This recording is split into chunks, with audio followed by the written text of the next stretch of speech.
Hi, I'm Akiva Martyr. And I'm Ariane Pinchot. And this is Shields News with your Week at a Glance.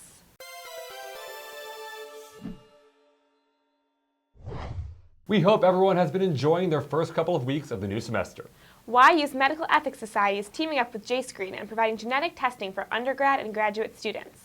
The testing, which scans for various diseases more common amongst Jewish people, was originally $25 and will now be free of cost thanks to JScreen's subsidy, as reported by YU News.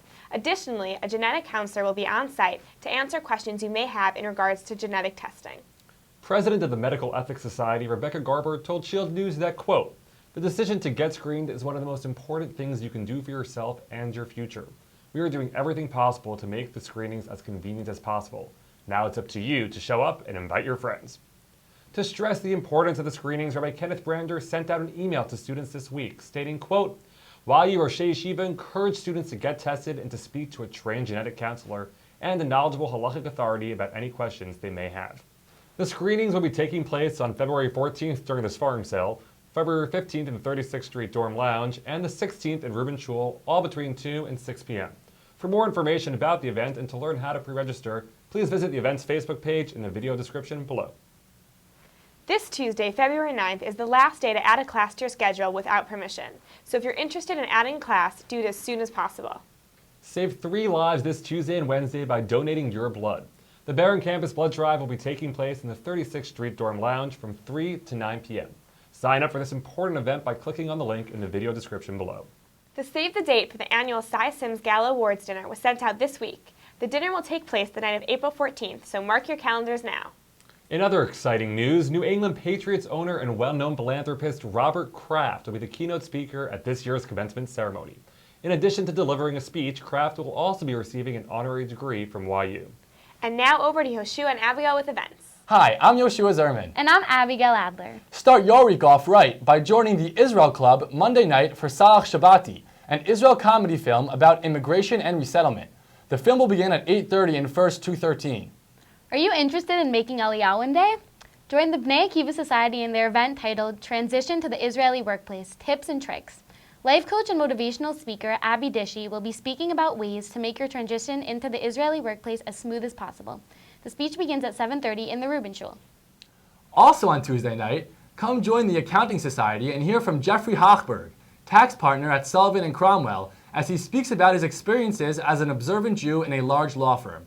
The event begins at 8 p.m. in first 5:35.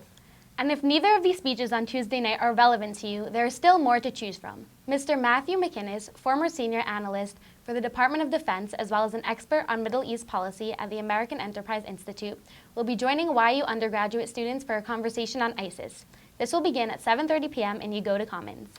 Mark your calendars, everybody. The Shabbat of February 19th and 20th will be the Tax Soy Shabbaton. This awesome Shabbaton will welcome Rabbi Josh and Dr. Julie Joseph, as well as Josh Weisberg and family. This will definitely be a Shabbaton you won't want to miss.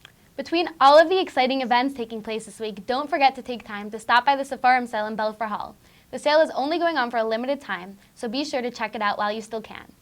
These are only some of the many exciting events taking place on campus this week. To find out about more events on campus, make sure to head to yu.edu/events. And now over to Benjamin with sports. Hi, I'm Benjamin Zerman here with the Shield News Weekly Max Live Sports segment. The men's volleyball team opened up the season on the wrong foot as they dropped their first 3 games of the season. Hopefully the team can turn around their results when they play Pratt University this Thursday at 8 p.m. Last week started off rough for the Lady Macs, who lost 59-26 against Mount St. Mary College. It might not be the Lady Macs' fault, as it is hard to get a fair ref game in the jungle with all the cheetahs running around.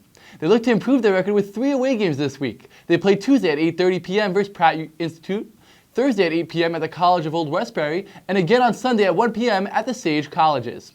The men's basketball team has been showing why they are hot. They are hot because they fly, and you ain't because you not. This is why they hot. They've won their past 3 Skyline Conference games over Mount St. Mary College and Maritime College twice. They currently have an 8-4 Skyline Conference record, good enough for 3rd place in the conference. They continue their busy schedule when they take the court this Tuesday for Sarah Lawrence College at 7 p.m. Then they travel to college at Old Westbury on Thursday at 6 p.m. and finish off the week this Sunday at the Sage Colleges at 3 p.m.